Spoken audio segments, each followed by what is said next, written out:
신명기 3장 12절에서 29절입니다.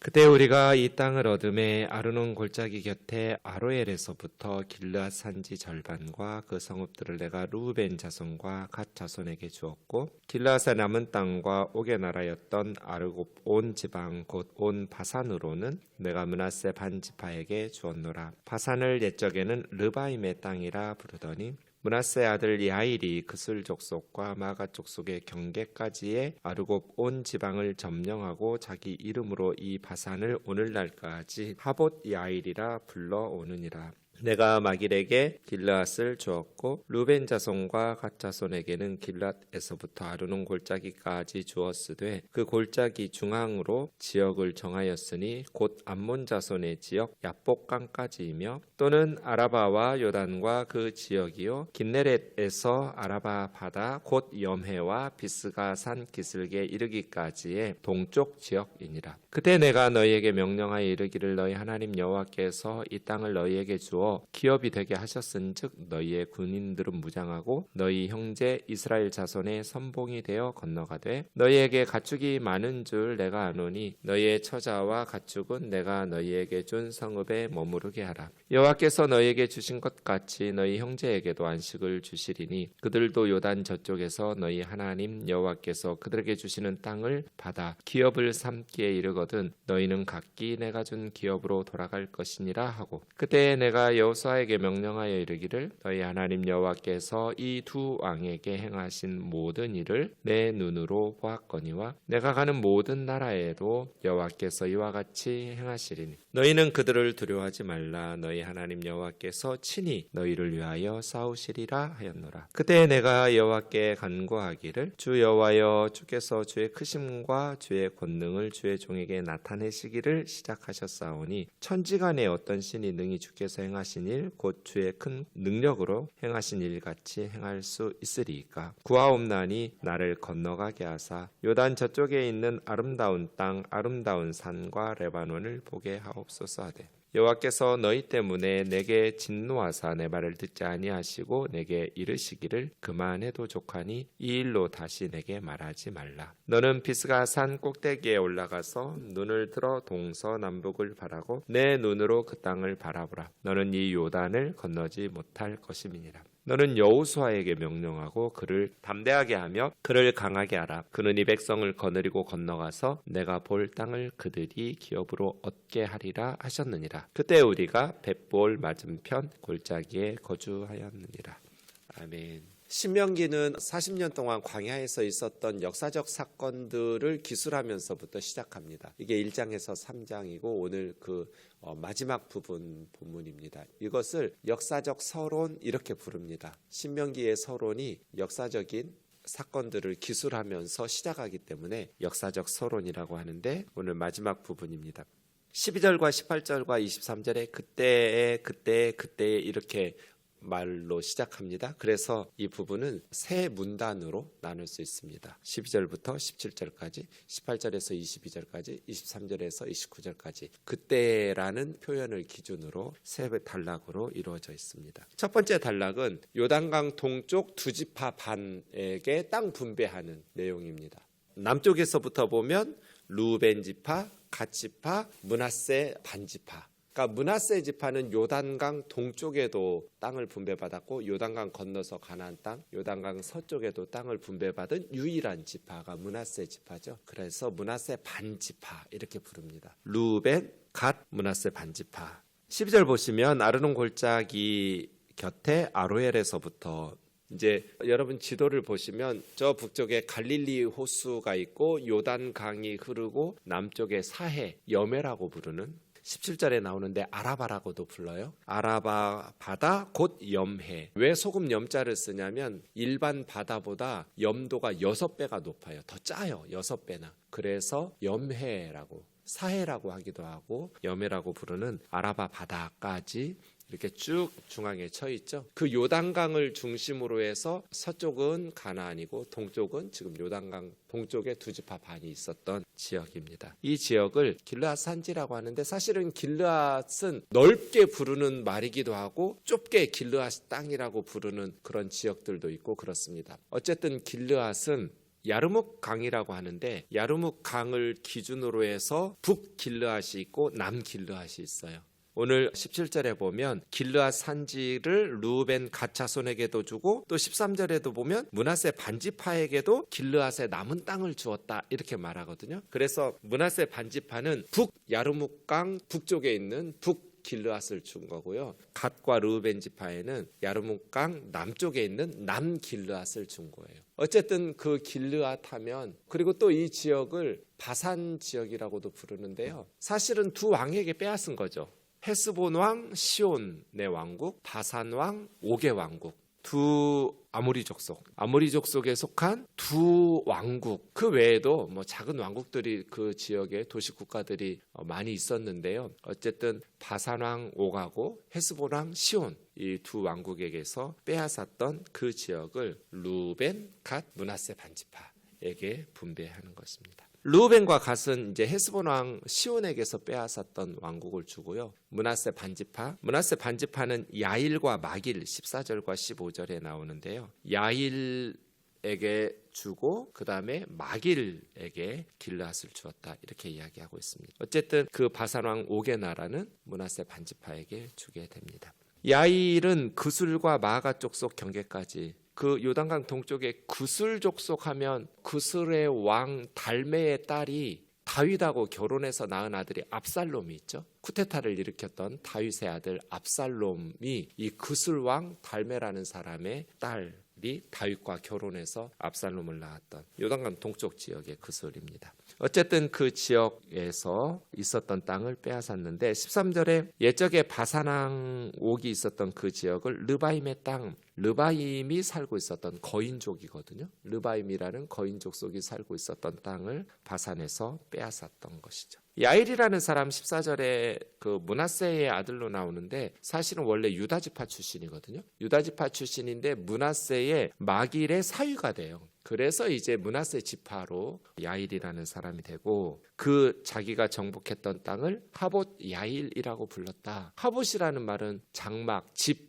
혹은 마을, 지역 그런 뜻이니까 야일, 하본 야일이니까요. 야일의 집이 있는 야일의 장막의 마을 그런 뜻이어서 야일의 지역이라고 불렀다. 하봇 야일 이렇게 이야기하고 있습니다. 그 다음 15절부터 마길에게 주었던 지역들 쭉 이야기하고 있는데 남길르앗하고요. 아르논 골짜기는 이제 모압과의 경계를 이루는 아르논 강의 남쪽 경계일 거고요. 17절에 아라바에서부터 요단강은 서쪽 이 두 지파 반의 서쪽 경계는 이쪽에 사해 바다하고 요단강 또 긴네렛이라고 나오는 갈릴리 호수 거기까지가 이제 서쪽의 경계이겠죠. 그렇게 쭉 두 지파 반에게 땅 분배했던 이야기를 하고 있습니다. 그 다음 두 번째 문단인 18절에 그때에 두 지파 반이 요단강 동쪽에 정착한 후에 땅 분배를 제일 먼저 받았죠. 이 지역이 아주 비옥한 땅이에요. 그래서 그 시대의 그 주변의 고대 근동에서 가장 좋은 그러한 목축업하기 좋은 땅이 바산의 암소들 뭐 이런 표현들이 선지서에도 많이 있잖아요. 그래서 바산 지역, 이 길르앗 지역이 매우 비옥한 땅이면서 목축업하기에 좋은 지역이기 때문에 당시에 뭐 가축이 많다는 건 부자라는 뜻이잖아요. 지금으로 하면 은행에 돈이 많이 적금되어 있는 자산이 많은 아니면 부동산이 많은 그런 지역이니까 이 두 지파 반은 다른 지파들보다 훨씬 비옥하고 풍요로운 땅을 먼저 분배받았죠. 근데 사실은 이게 과연 좋은 선택이었을까 싶어요. 하나님께서 원래 그 땅은 그들에게 주시마 약속하신 땅은 아니었잖아요. 그 조상들에게 약속하신 땅은 요단강 서쪽의 가나안 땅이거든요. 거기에 이유가 있었을 텐데 왜냐하면 나중에 이 풍요로웠던 길르앗과 바산의 두 지파 반은 모압과 암몬의 침공을 받아서 모압과 암몬에게 합병돼 버려요. 그래서 이스라엘의 정체성을 상실해요. 두 지파 반의 후손들이. 그래서 세상적으로는 뭐 지혜로운 선택일 수 있죠. 자기들은 가축이 많다는 건 부자란 뜻이에요. 그 많은 가축들을 목축업하기 좋은 그리고 이미 전쟁에서 정복해서 빼앗은 바산한 옥 헤스본 왕 시온에게서 빼앗아 정복했던 아주 목축업하기 좋은 풍요로운 그러한 지역을 분배받았는데 이것이 후손들에게 영적으로 건강할 때는 문제가 없겠죠. 자신들의 하나님의 백성으로서의 정체성을 지켜나갈 수 있을 테니까. 그런데 그러지 못하고 후대에는 모압과 암몬에게 병합돼 버리는, 그래서 이방화 돼 버려요. 이 지역들의 두 지파 반 사람들이. 그래서 비옥한 땅을 분배받아서 먼저 분배받고 좋아할 수는 있었겠지만 언제나 우리의 인생이 그런 도전인 것 같아요.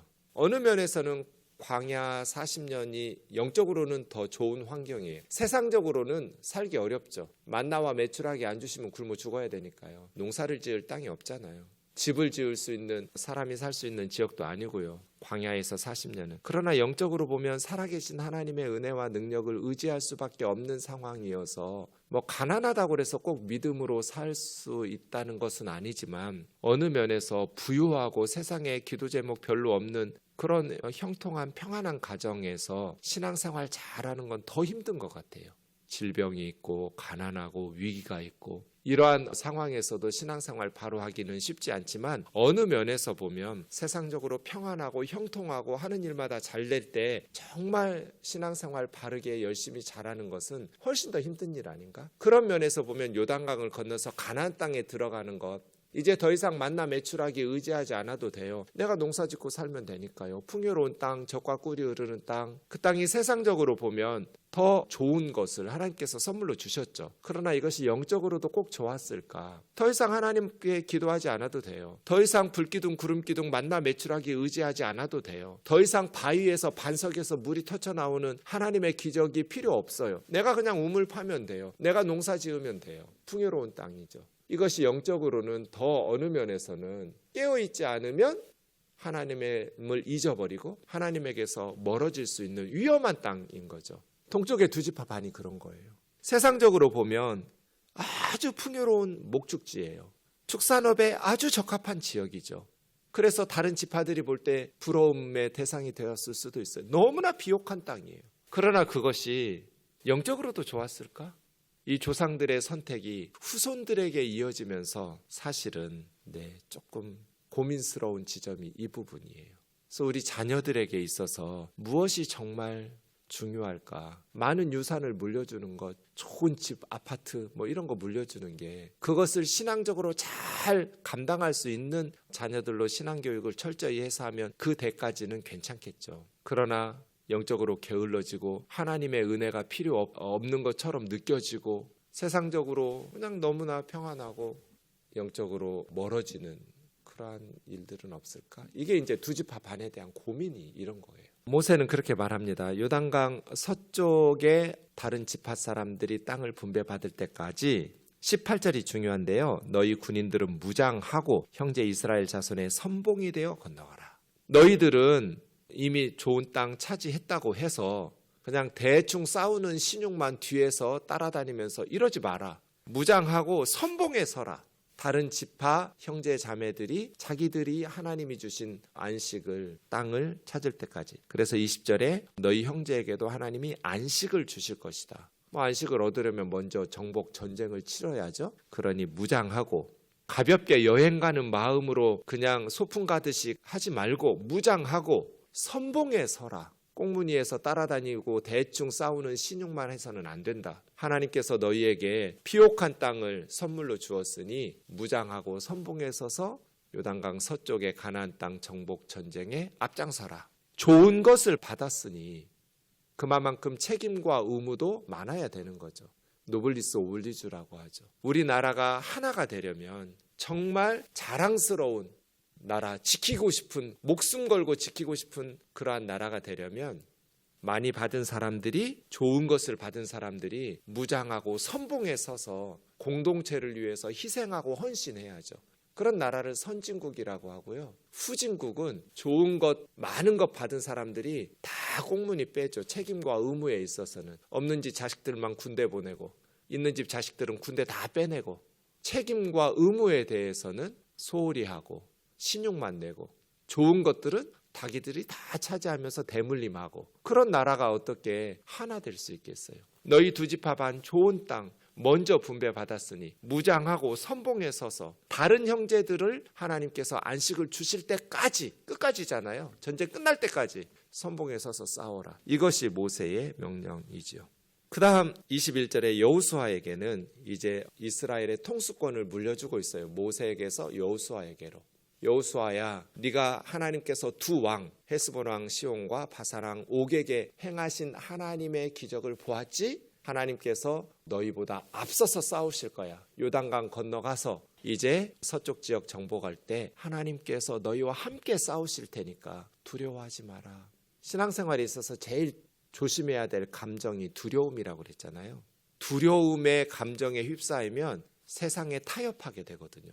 죄가 끌고 가는 대로 질질 끌려다니게 돼요. 그래서 리더인 여호수아가 두려워하지 마라. 가나안 사람들을 두려워하지 마라. 근데 두려워하지 말라는 말만 하는 건 의미가 없죠. 상황이 지금 군대도 없고 무기도 없고 가나안 동쪽에 40년 전 정탐꾼 12명이 다녀왔고 여호수아가 40년 전에 정탐 활동할 때보다 지금 상황 달라진 거 없잖아요. 광야에서 이스라엘이 무슨 신식 무기를 주신 것도 아니고 강력한 군대를 구성한 것도 아니에요. 요단강 건너가면 그 성읍 사람들은 40년 동안 더 견고하게 지키고 있겠죠. 이제 이스라엘의 소문을 다 듣고 있었을 테니까요. 군사력으로 철통 같은 성벽을 쌓아가면서 군대를 훈련하면서 준비하고 있겠죠. 전쟁을. 근데 두려워하지 말라는 게 무슨 의미가 있어요? 그래서 그 다음 말이요. 너희 하나님 여호와께서 친히 너희를 위하여 싸우시리라.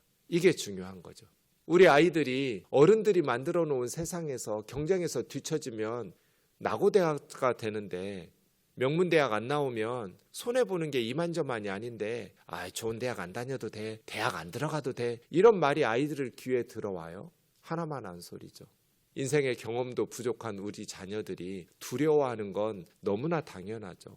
실수할까 봐, 실패할까 봐. 기성세대들이 다 기득권을 가지고 있고 우리 아이들은 약자의 편에 어느 회사에 가든지 어느 조직에 가든지 밑에서부터 눈치 보면서 살아야 되는데 담대하라, 두려워하지 마라. 아무 의미도 없는 말이에요. 그래서 그 다음 말을 해줘야 돼요. 너의 하나님 여호와께서 너와 함께 하실 거다. 임마누엘이죠. 그래서 어려서부터 우리 아이들에게 세상에 대해서 두려워하지 마라. 하나님께서 함께 하실 테니까 하나님과 동행하는 법을 가르쳐야죠. 하나님과 함께하는 경험들이 쌓여야 돼요. 그래서 아이들이 기도하면서 기도의 응답의 체험들이 쌓이다 보면 하나님에 대한 신뢰가 쌓이고 하나님께서 자신을 지키신다는 믿음이 생기고 두려울 수밖에 없는 상황, 요단강을 건너서 이제 전쟁을 해야 되는데 나보다 강력한 군대를 보유하고 견고한 성읍을 가지고 있는 그러한 가나안 사람들과 맞서서 싸워야 되는 두려울 수밖에 없는 상황에 하나님에 대한 체험들, 살아계신 하나님에 대한 기도의 응답들, 말씀을 묵상하면서 기도하면서 이러한 경험들이 쌓여야 우리 아이들이 두려워하지 않을 수 있는 거죠. 그래서 여호수아에게 말하는 거예요. 두 왕에게 하나님께서 행하신 것을 보지 않았냐 여호수아야. 두려워하지 마라. 요단강 건너가서 서쪽에서도 하나님께서 너희를 위하여 싸우실 거야. 그러면서 여호수아에게 리더십을 이양하면서 두 지파 반 사람들에게 너희가 비옥한 좋은 땅을 먼저 분배받았으니 너희는 무장하고 선봉에 서서 건너가라. 선봉에서 싸워라. 그래야 이스라엘이 하나가 될 거잖아요. 나라가 하나 되려면 이기심을 버려야 돼요. 지역 이기주의나 어떤 계층, 집단 이기주의가 공동체를 훼손하잖아요. 좋은 것은 다 같이 누리려고 하면서 뭔가 의무와 책임을 부담할 때는 우리 동네는 안 돼, 우리 지역은 안 돼. 이런 지역적인 이기주의나 집단적인 이기주의가 있으면 어떻게 나라가 하나가 되겠어요? 무장하고 선봉해서 싸우는 모습을 보면서 나머지 지파 사람들의 마음도 하나가 되고 함께 목숨 걸고 싸우고 싶은 이스라엘을 만들어갈 수 있는 것이죠. 마지막 세 번째 23절부터는 이제 모세가 하나님께 간구를 해요. 약속의 땅에 들어갈 수 있게 해주세요, 하나님. 얼마나 들어가고 싶겠어요. 40년 동안 꿈꿔왔던 순간이잖아요. 우리 조상들에게 약속하신 가나안 땅. 나이가 많으니까 이미 120살이 된 모세가 오래 살 수는 없겠죠. 가나안 땅에 들어가서 늙었으니까. 하지만 그냥 그 땅을 밟아보기라도 하고 싶은 마음, 모세의 마음 너무 이해가 되죠. 하나님, 그냥 요단강 건너서 하나님 약속하신 가나안 땅 그냥 내 발로 좀 밟고 조금이라도 살다가 죽게 해주세요. 내 발로 밟기만이라도 하게 해주세요. 이런 마음으로 하나님 앞에 간구하죠. 그때 하나님께서 26절에 보면 여호와께서 너희 때문에 나에게 진노하사 내 말 듣지 않으시고 그만해도 족하니 이 일로 다시 내게 말하지 마라. 이건 이제 민수기 20장에 보면 신광야에서 물 달라고 백성들이 계속해서 원망하고 불평할 때 바위를 2번씩 내려치면서 모세가 하나님 앞에 불순종했던 너희의 그런 불평과 원망 때문에 나도 하나님 앞에서, 그러니까 리더가 공동체의 책임을 떠안는 거죠. 우리가 다 내가 잘못이 없어도 공동체가 죄악 가운데 빠지면 공동체에 속한 모든 리더와 백성들이 함께 그 책임을 지는 거죠. 그만해도 족하니 내게 다시 말하지 마라. 씨앗을 뿌리는 사람이 꼭 열매까지 거두는 거는 많지 않은 것 같아요. 역사 가운데는. 우리가 씨앗을 열심히 뿌리면 그 열매는 대부분 우리 자녀들이 누리는 것 같아요. 그래서 부모 세대가 잘 살면 그 열매까지 보기는 쉽지 않고, 이제 열매 볼만 하니까 우리 부모님들 천국 가시잖아요.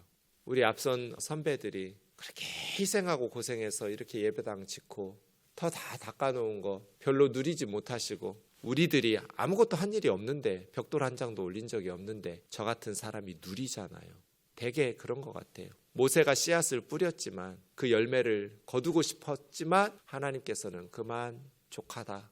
이제 너는 천국으로 와 하면서 약속의 땅에 들어가지 못하고 그 다음 여호수아에게 넘기는 거죠. 그래서 교회는, 공동체는 다음 세대 리더들을 양육하는 데 집중해야 되는 것 같아요. 모세가 가나안 땅에 못 들어가니까 모세의 바톤을 물려받아서 백성들을 이끌을 여호수아가 필요한 거죠.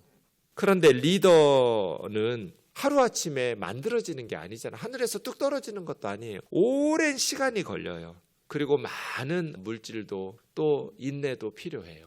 나무가 자라는지 안 자라는지 계속해서 뿌리 열어보고 그냥 땅 파보고 하면 어떻게 자라겠어요? 꾹 인내하고 참으면서 속이 썩어 문드러져도 인내하고 기다리고 기도해주고 많은 시간, 많은 기도, 많은 인내와 참음 속에서 그렇게 리더들이 양성되는 것 같아요. 왜냐하면 실수 없이 허물 없이 쭉쭉쭉쭉 자라는 리더가 어디 있어요? 그런 사람 세상에 없어요. 수많은 시행착오와 실수와 그러한 경험들이 쌓이고 많은 시간이 리더를 만들어내는 거죠. 모세는 40년 동안 여호수아를 양육했잖아요. 오랜 시간, 많은 기도로 항상 여호수아를 챙겨가면서. 그런 여호수아와 같은 리더들이 많아야죠. 리더가 해야 될 마지막 사명은 후계자를 세우는 거죠. 그런 면에 있어서 모세는 참 완벽한 리더였던 것 같아요. 여호수아는요, 이 사람은 리더가 아니에요. 리더가 해야 될 가장 중요한 사명을 소홀히 했기 때문이에요. 여호수아 다음 사사시대로 접으면서 이스라엘은 여호수아 살던 때까지 하나님을 섬겼어요. 그 다음은요, 우상 숭배로 다 넘어가 버렸어요. 말씀드렸잖아요. 어느 면에서 광야 40년이 영적으로는 더 좋은 환경이라고. 세상적으로는 살기 힘든 광야지만 하나님 붙잡지 않으면 죽으니까요. 근데 가나안 땅에 들어가서는 하나님 도움 없이도 살만하거든요. 자기 힘으로 살 수 있으니까 이스라엘 사람들이 우상 숭배하고 하나님 잊어버리고. 그럴 때일수록 여호수아는 더 정신 바짝 차리고 모세가 자기에게 했던 것처럼 다음 리더들을 키워야죠. 인재가 없었나요? 있었어요. 칼렙의 사위 온니엘 같은 사람이 있잖아요. 그런데 여호수아는 후계자를 세우고 리더들을 양성하는 데 소홀했어요. 그런 면에 있어서 이것이 우리에게 많은 기도 제목을 줍니다. 기도하겠습니다. 하나님 아버지, 모세의 신명기 설교를 통해서 우리는 하나님의 나라, 하나님의 백성들이, 공동체가 어떻게 하나 될 수 있는지, 어떻게 하나님 나라를 섬기며 일구어 가야 되는지를 배우게 됩니다. 존귀하신 하나님, 동쪽의 두 지파 반 사람들과 같이 무장하고 선봉에 서서 좋은 것, 많은 것을 누리는 사람들이 공동체를 위해서 더 많은 책임과 의무를 가지고 기꺼이 희생하고 헌신할 때 모든 백성들이 존경하며 그 리더들을 따르고, 기업인들이 존경을 받아야 하고 리더들이 존경을 받아야 우리 자녀들이 꿈과 희망을 가지고 본받을 사람들이 세워지게 됩니다. 하나님 아버지, 다음 세대의 리더들을 잘 세워나갈 수 있도록 우리 나라 또 우리 교회를 앞장선 자들이 희생하고 헌신하고 그리스도인들이 먼저 존경받을 수 있는 리더들이 될 수 있도록 인도하여 주옵소서. 예수님의 이름으로 기도하옵나이다. 아멘.